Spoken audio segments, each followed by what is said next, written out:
Who plays you in the Disney version of the Charlie Smush story? Well, that's a great question. I don't know. It's pretty cool though, right? Something we made out of it, and it's a pretty neat deal. It's a great story, and we just want to keep going and executing. And as he knows, and we've talked about even after the Miami game when I talked to him, it's hey, it's great. You made a long kick, all that sort of stuff, but that's over. Nobody cares about that anymore. It's what do you go do next? And he's been awesome. He's come to work the same way every day and approach and that sort of thing. So I'm excited for him, and I want to keep making kicks. It's good for everybody. Do you see him kind of being like an energizer for just like the team, like people kind of naturally going for him? Yeah, and I think the word you just used is unbelievable because it's naturally. Because it's not like he's going to be a rah-rah guy or he's going to go and try to get any attention or anything. He's just genuinely himself, and he's a good, happy person that people want to be around, and they're rooting for him. And that scene in the locker room after the game was pretty cool. Like how excited the rest of the team was for him. And honestly, it was when we made the decision he was going to kick in the Miami game after that practice. I couldn't tell you how many of offensive or defensive linemen or guys who weren't even in the special teams meetings were just excited for him and thought that he was ready. So it's pretty cool. Like he made it just like an easy, obvious decision to sign into the active roster. I mean, Kellen said yesterday he's going to be signed this week at some point. So Yes, yeah, for sure. He's earned the right to keep kicking for us. Kellen said he just stayed away from him prior to the kick. Did you say anything to him prior to the game winner, or just kind of? No, I didn't. Right prior to him, though, because I want those guys to have the routine. But I did earlier in the game tell him that we're going to win this. You're going to kick a game-winning field goal. And so I think it was when our defense, right before they got the stop, when I felt confident we were going to get stopped. And so I just said, "Mate, get ready. You're going to go win this thing." And after that, I didn't talk to him. And then it's a crazy scene. You make it, and there's 2 seconds left, and I can't even celebrate with 2 seconds left. I'm worried about making sure I have the kickoff team right there to make sure that they're not going to be able to return one and get them in the position or something like that. So I was more focused there, and I didn't get a chance to celebrate with him until after the game was officially over. What is it like for you, like during that final drive when you're kind of tracking the range and it seems like maybe it's going to be a 65-yard or 60, and then suddenly it's like a 47? Like, do you feel joy in that moment, or are you just too? No, I wouldn't say joy. I think that it was, prepared to go kick it. Like we had talked about beforehand. I said to Kellen, "Look, get us to the 50 and we'll have a chance to go attempt it." And at that point, I'm trying to get to the other guys on the field goal team to give them some reminders of what may happen. Like they may try to move the front and back you up 5 yards, right? Or they may bring a jumper in, which I think that they were planning on trying to do. And, our guys were aware for it. And it's another reminder, hey, if they have a returner back there, we got to make sure we cover this thing in case it comes up short. So I don't have time to think about the yardage. It's more of just, hey, let me make sure I can give these guys the last second reminder so we're ready for it. I don't know off the top of my head. Was it the first situation this year where you had to make a decision 2-3 seconds left in the clock? Yeah, that sort of situation where you're protecting the lead and not wanting to give them a chance to the dynamic kick return. Like, do you want to give them a chance in that situation so they don't have a chance to touch the ball on offense? Do you drain the clock out? Like, what's kind of No, look, I think with 2 seconds left in what we've talked about, and this goes back to training camp when we have, game management decisions and discussions and that sort of thing. And so at that point with 2 seconds left, we want to try to kick it out of the back of the end zone and put them on the 35-yard line. And they have one play where, it's very rare that a quarterback's going to be able to at least reach the end zone from the opposite 35. So we'll put that trust in our defense at that point. How big of a difference is 66 versus 62? Because obviously it wasn't like you're trying to get a ton of yards there, but does that make a huge difference for a kicker when you just take those 4 yards? Yes, I believe it does. I do think that that it's a big deal from one, obviously being able to get it there and reach it, depending on who the kicker is, leg strength, right? And then you're just eliminating yards for the ball to maybe keep drifting one way or the other. And there's been so many times you see on film, well, heck, if that kick would have been from 45, it would have been good. It was from 47 and it just missed or it hit the upright or something like that. So every yard's a big yard in that situation. All good? Awesome. Thanks, guys.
I guess. I guess.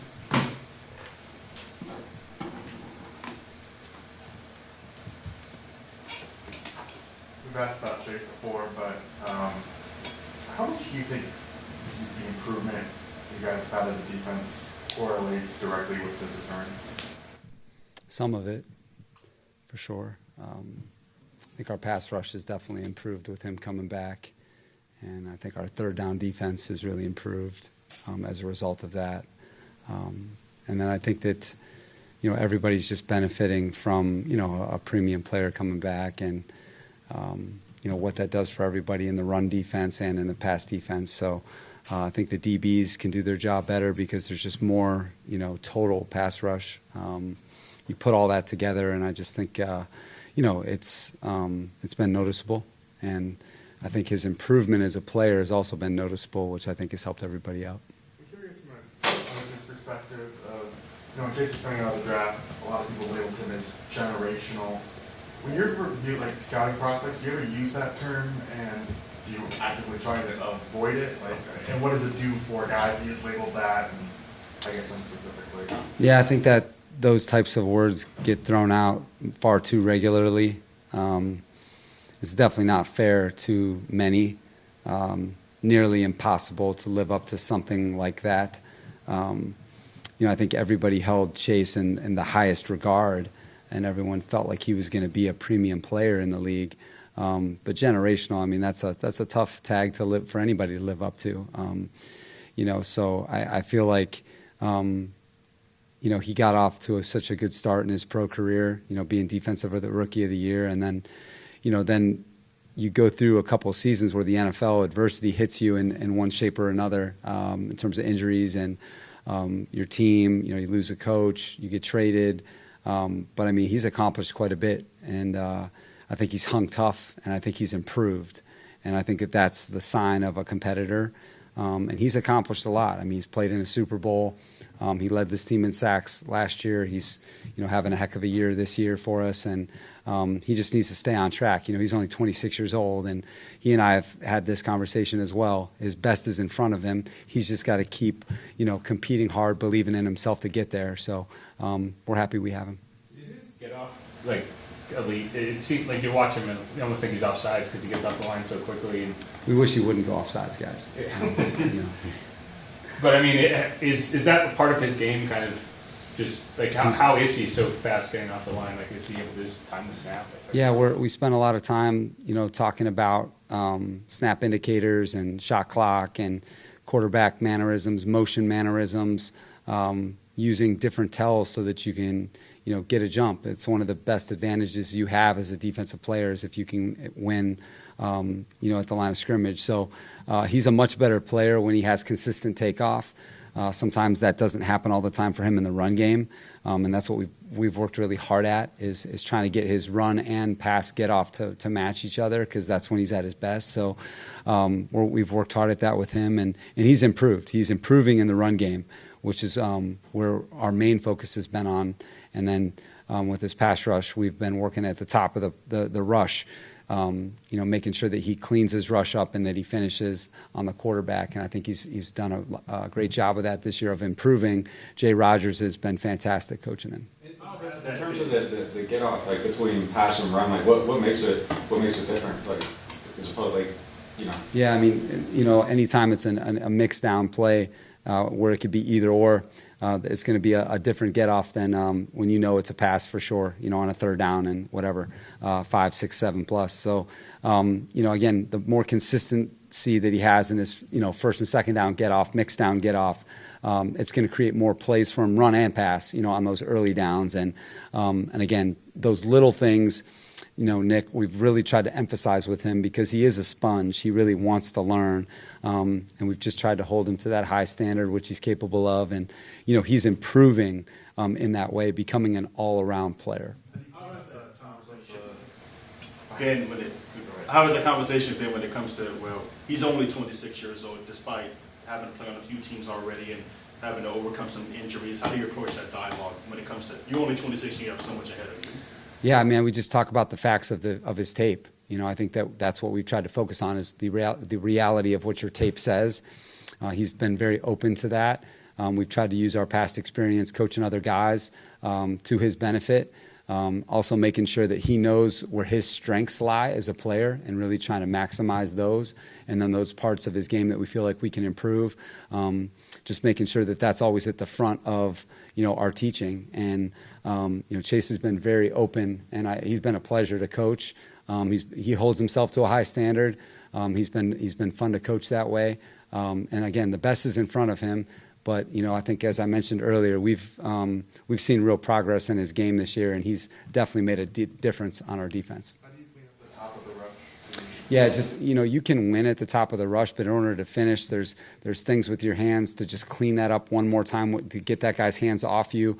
And there's a lot of different, hand techniques that we try to emphasize. But it's just that little bit extra cleanup will get you the difference between a sack and a pressure. And what we've tried to do with him is try to turn those pressures, which he's had plenty of those over his career, turn those pressures into sacks. What do you attribute some of y'all's short yardage successes to? I think 5 4th and 1 stops this year, 3rd and 1, 4th and 1, like 50%. Yeah.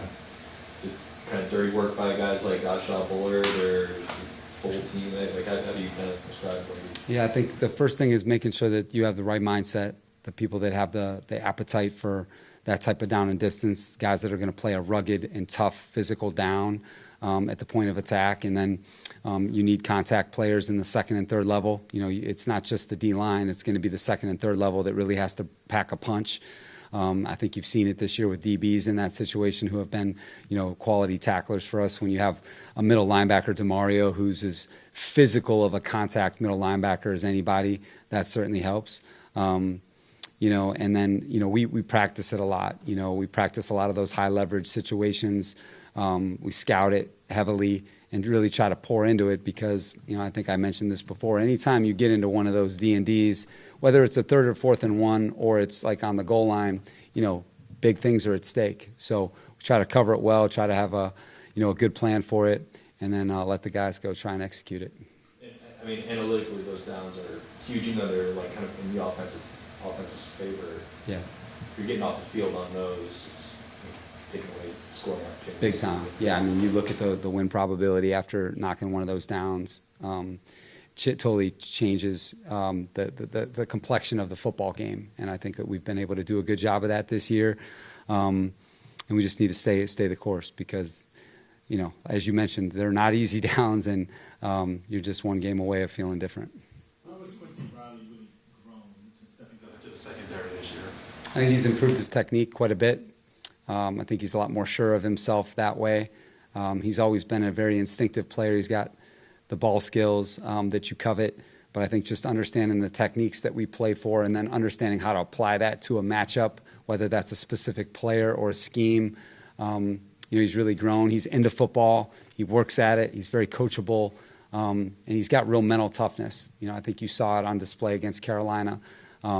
He was in very good position on that double move. Very good position. Just a little thing at the top of that route, the finish that I think would have helped him break up that pass, but it didn't affect him. It didn't impact him, for the rest of the game. He was able to put that one behind him and then, made a huge open field tackle on that game kind of drive that we were able to get the ball back to the offense and, had some other quality coverage snaps. So he just needs to stay the course.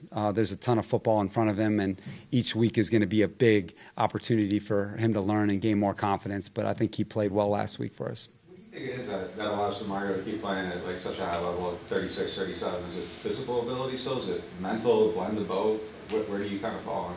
Yeah, Nick, I think it's those two things like you said, but I think it's just a love for the game that's really rare. And then just the ability to keep himself well, keep himself healthy. Like his durability is remarkable. You don't see inside linebackers that play this many games in a row and have this type of impact. And I think I talked to you guys, I think when you get a little bit older, your contact appetite changes because you've been through so many of these car crashes, and he's still hitting as hard as he ever has, he's still being able to bring that contact element to playing middle linebacker. And then I just think, the game is so slow for him right now mentally. The game is so easy for him. He's so ahead of the play. that's allowing him, I think, to make even more plays and keep being a consistent difference maker for us. And you guys all know the intangibles that he has too. There is I think the divine nature that he has too, coming from a higher place than us. But he just continues to play that position as well as anybody that I'm watching. Does the way he sees the game, does that translate in the room? Like, some people are just really smart and they can't communicate it. Like, does he become an asset to everybody else? Yeah, I think DeMario would tell you, when he first got into this league, he wasn't seeing the game like he is now. That wasn't, I think, what his label was, and I think he really discovered his rhythm once he got here, maybe a little bit before then, but then, ever since then, he's just has this sensational study habits, sensational. And I think what that allows him to do is really see the matrix, see the game before it happens. And I think that rubs off on everybody, because I don't think the game was easy for him. I think he had to earn his way there. And then over time, he found a routine where, hey, now I can be ahead of these quarterbacks. And he tells the story to me. He's told it to me. He's told it to others, where he was going against Brady way back in the day, and he just felt really behind, felt like he was behind it the whole game, and he never wanted to feel like that again. And so that really changed his approach to the game. And then, since then, I think the rest is history in terms of him as a player, because ever since then, he's been one of the top players at that position.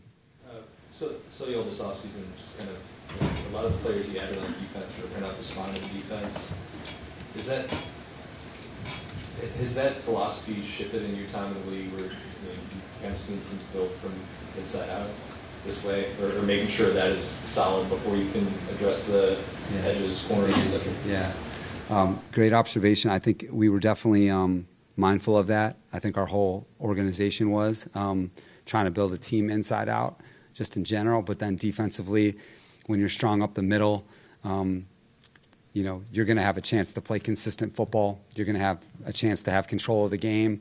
And I think that the additions that we've made, and even enhancing some of the guys that were already here, it's paid off, in terms of us being able to play consistent football and give us, a good chance to win.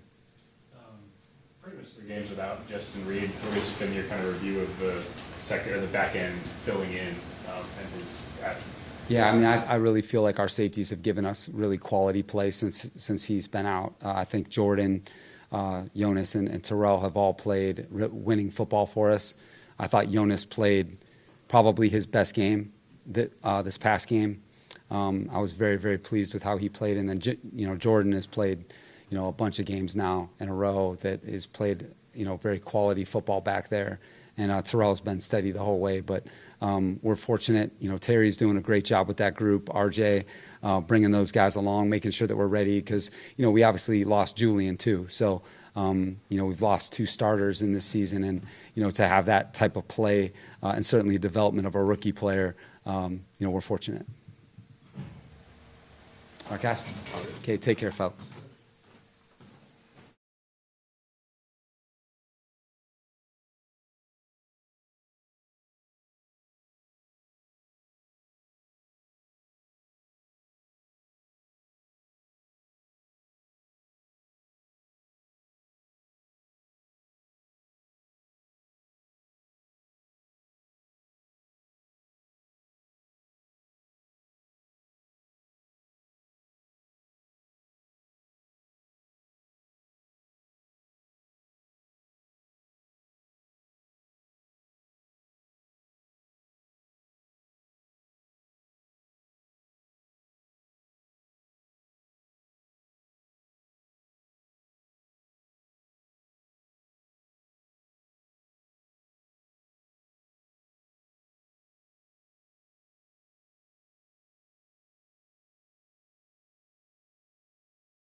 what have you had to learn about Audric Estime and Evan Hull and what all they can do as you try to divvy out the roles with them? A lot.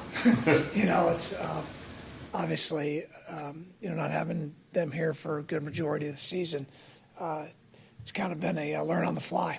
But both those guys done a really nice job, and Joel Thomas, our running back coach, done an excellent job preparing them. They both done a nice job fitting in, and they made some big plays when we needed them. Is there at least an element with those two, just having some kind of complementary skill sets, even if they're not your main guys, they at least balance out each other a little bit? Yeah, they do a little bit, and obviously the situation we were in the other day with, Devin not being available, they just had to go, and we had to make the best of it, and those guys deserve a lot of credit. They were prepared. They knew what they needed to do. They were assignment sound, and they executed. I know your defense is kind of faltering at this point, but how familiar are you with Aaron Galiano, and how many times have you gone up against him? What are you expecting out of their defense on Sunday? Well, I know this. They're going to play hard. They're going to be physical. Aaron is a very, very talented, head coach and coordinator. I mean, you always got a lot of respect for his defenses, and having played that group in Detroit a couple times, and then seeing what they've done in New York this season. Obviously, there may be some new wrinkles with a new coordinator this week, so we'll be prepared to adjust throughout the game. We just talk about quarterback development, taking that lead, but I'm curious about how it's different for maybe a tackle. Kelvin's going through it, Tolly, but specifically from year 1 to year 2, Tolly's doing. What's kind of the biggest hurdle guys need to learn, or for that position specifically? Well, I think when you talk specifically about the position of quarterback and offensive tackle, you're talking about two of the most difficult positions to play in all of football. That's why there's a premium. Tackles make a premium in money when you talk about salary caps. So do quarterbacks. Why? Because they're asked to do a lot of hard stuff. And, so when you talk about a learning curve, there's so much that goes into it. And, every system is different, the way they approach the game, what they ask the guys to do. So I think it's hard to peg one thing. But you're going to have, like I always say, there's steeper learning curves for some positions than others. And those are two that have, the two steepest probably on offense when you talk about what a new player coming into a system has to learn, has to be able to handle, and then put a premium on their job execution. I'm curious on how some of the challenges Fuller has gone through this year in terms of just with his health, how that might benefit him for the long term. Well, obviously anytime a player's dealing with injuries, and obviously Tolly's had to go through that, and that's, not something that's pleasant for anybody. Obviously, we want him available every game, and he wants to play in every game, but that's not the case. So I think, what you see guys do is, as they go through their career, they learn to handle the waves that come with this. And, as you say, you never want to get too high, you never want to get too low. You got to stay neutral. There's going to be days that are really good days. And I think that's, when you talk about those positions, you talk about a tackle can go out and dominate a game and dominate an elite rush guy in one game. But you know what? You got to go out the next week and do it again against another elite rusher. And so can you handle when you do dominate somebody, hey, I got to go back and just be the same guy next week. And then, hey, maybe I didn't have my best game and I gave up some pressures or some sacks. You got to forget about that quick and be able to get back to neutral and go play again. Can you talk about, a couple times this season, we've seen kind of the tackle over concepts. I know that was the Devin touchdown was one of those. What are some of the advantages? Obviously, get big guys out there, but what are some of the things you like about that play in particular? Without going too much into schematics, obviously, you're creating another gap with a offensive lineman to one side of the field. Now you're losing, the other side. So, but it forces defenses to make a decision. Do you adjust the front? Do you slide the front? Do you try and overcompensate with the back end? How are you going to play your gaps? So that's why we do a lot of it, is to force people, to keep gap integrity. What does it do for a team to have a young quarterback and tackle given their premium positions and seeing Tyler and Kelvin and then grow together? Well, obviously, like I've talked before about both those two guys, their maturity level, the way that they both handled everything throughout the season this year. Obviously, there's been some really positive things, and there's been some things that haven't gone the way that all of us had hoped. So I think, like I said, as you go through those, that helps to, it really develops, so to say, your library that you can draw on, experiences that you've been through, that as you go through your career, you draw on those things and you're able to bring, the positive things back and realize, hey, you know what? I remember when I had a tough time and you know what? I got through that. I'm going to get through this one too. Did you make of Kevin Austin stepping up a couple catches after your mom with that? Yeah, so happy for Kevin. He's worked extremely hard all season, hasn't had a lot of opportunities. Got into a situation, his number got called and he showed up. The old adage, next guy up. Just really happy for Kevin. I think it shows his, the way he's prepared, and obviously he was prepared to go in the game and execute. Cool. Thanks, guys.